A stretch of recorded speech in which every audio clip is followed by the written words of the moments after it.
Le Seigneur soit avec vous. Évangile de Jésus-Christ selon saint Jean.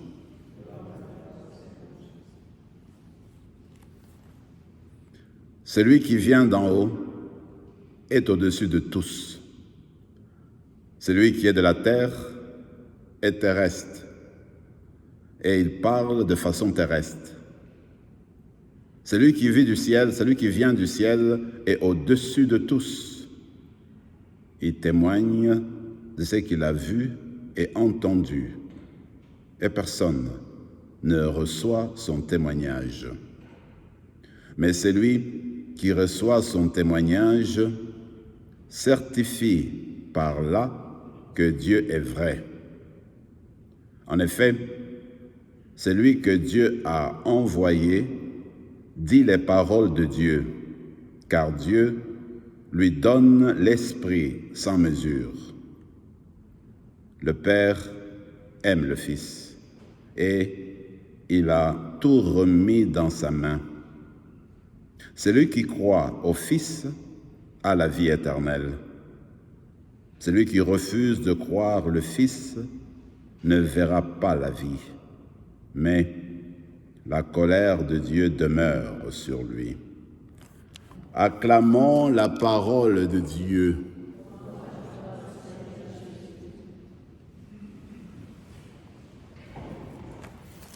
Comme vous le savez, la première lecture durant le temps pascal, durant les semaines, c'est toujours celui qui porte, la lecture porte toujours du livre des Actes des Apôtres.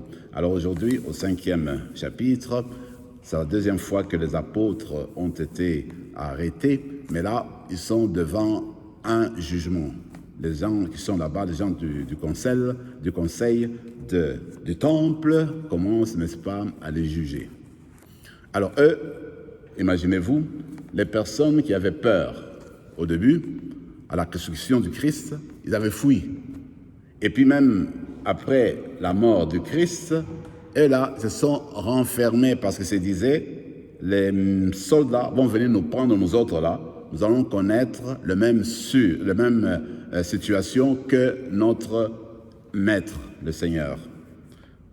Alors, quelque chose est arrivé sur eux. Ils ont été changés complètement quand l'Esprit du Seigneur est descendu sur eux.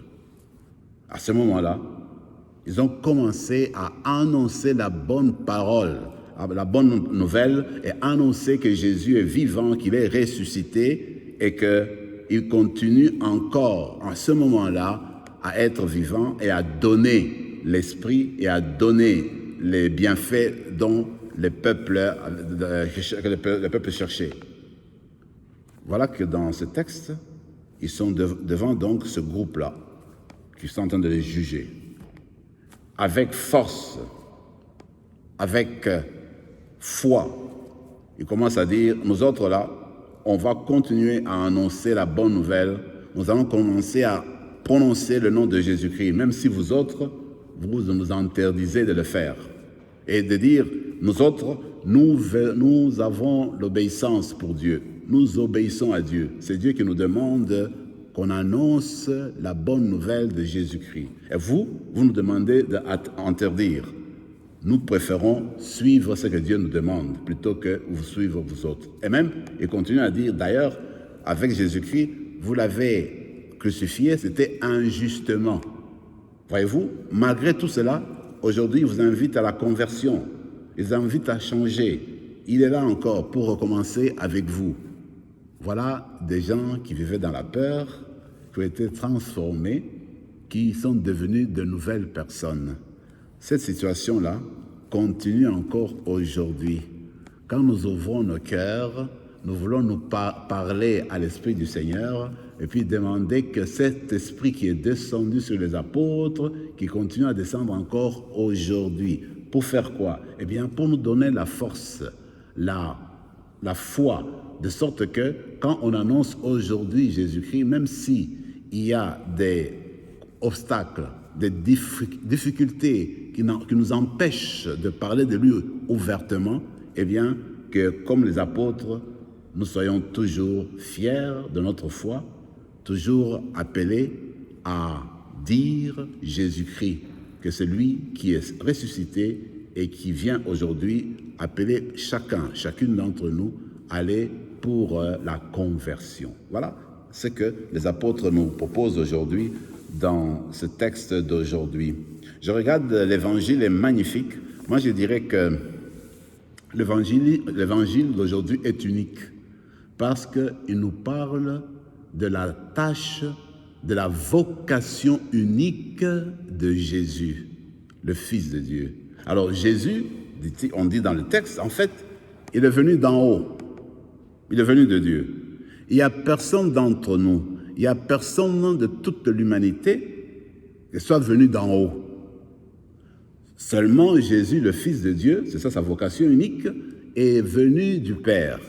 Parce que lui seul est venu du Père, lui seul peut nous parler de la foi, peut nous parler du Père, peut nous parler de ce que Dieu désire, que veut faire pour chacune d'entre nous. C'est lui seul qui peut nous dire comment il faut aimer à la manière de Dieu. C'est lui qui peut nous dire comment il faut se mettre toujours au service des autres, comment il faudrait toujours être en communication avec les autres. Seul, Jésus peut le faire au nom de Dieu, parce que lui est venu d'en haut. Alors, en d'autres termes, moi je me dis, ce texte-ci exprime le cri de notre foi. C'est-à-dire que Jésus est Fils de Dieu. Il est ressuscité, il est encore vivant aujourd'hui. C'est ça qui fait la spécificité de notre foi chrétienne. Donc, en fait, aujourd'hui, ce qu'on peut demander, ce qu'on peut faire, c'est demander encore une fois que cet esprit qui est descendu sur les apôtres, que cet esprit que nous avons reçu le jour de notre confirmation, cet esprit qu'on a reçu aussi le jour de notre baptême, cet esprit peut continuer encore à venir chez nous. Alors on va faire une prière aujourd'hui, demandons que cet esprit qui descend en nous, qui nous permette de grandir dans la connaissance de Jésus-Christ, Fils de Dieu. Et quand on connaît vraiment Jésus-Christ, Fils de Dieu, au jour le jour, certainement que quelque chose commence à changer dans nos vies.